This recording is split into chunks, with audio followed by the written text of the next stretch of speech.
trade kan waa live toosa waana lacagta dahabka NY session 27 November selkan hadda halkaan ka galay retracementigan yar ee soonkan yar dib loogu soo sameeyay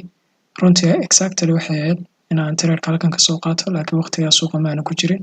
waqtina ma aanaynin marka still selka waa active ilaa insha Allah internal low laga qaadayo waxa way 1.5 RR way trade waa 36 pips selkayga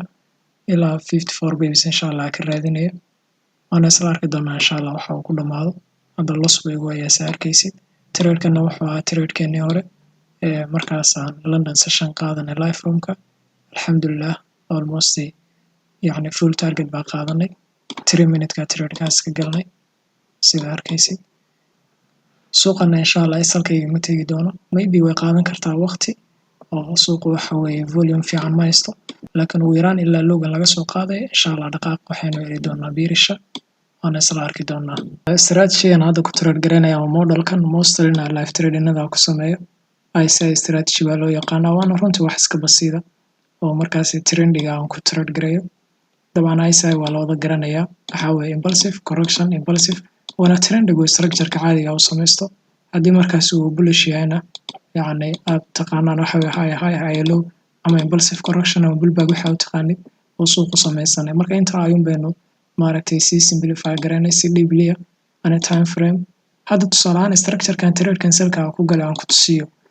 area-dan horta hadda 5 ka qaatay trade-ka laakiin 15 ka saarkaysid gap-kan ama imbalance-gan haysta laba jeer suuqa laga soo celiyay dhaqaaqa xawliga markii hore la soo sameeyay marka aynu fiirino halkan fiiri area-dan yarta kaliya ii fiiri waa markii labaad oo wax way mataqaanaa gap-ka laga soo celinayo suuqa rejection ka soo sameynay taas oo wax iska cad marka in lowgi markii hore la sameeyay la soo qaaday haddaba fiir marka 5 kana wixii noo sameeyay structure yar oo impulsive pullback saarkaysid impulsive ta lowgan ay qaaday la socoyaa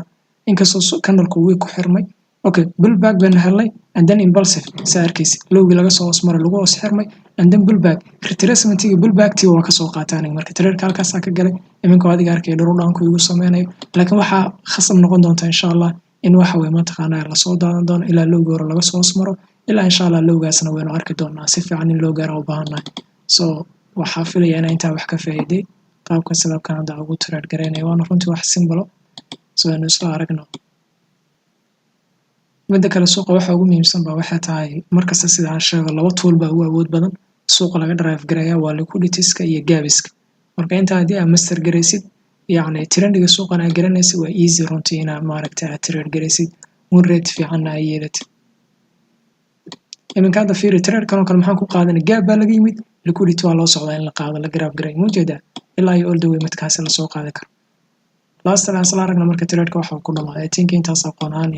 inay ku filan tahay insha Allah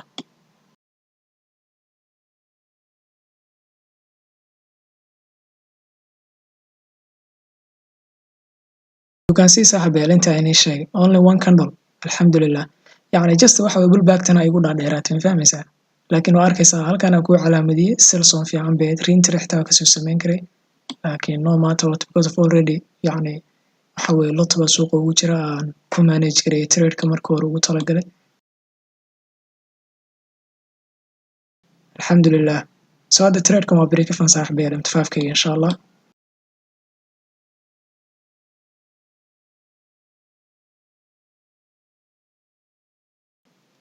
ugu dambeyn alxamdulillah ilaahay maado dhuma sugnaatay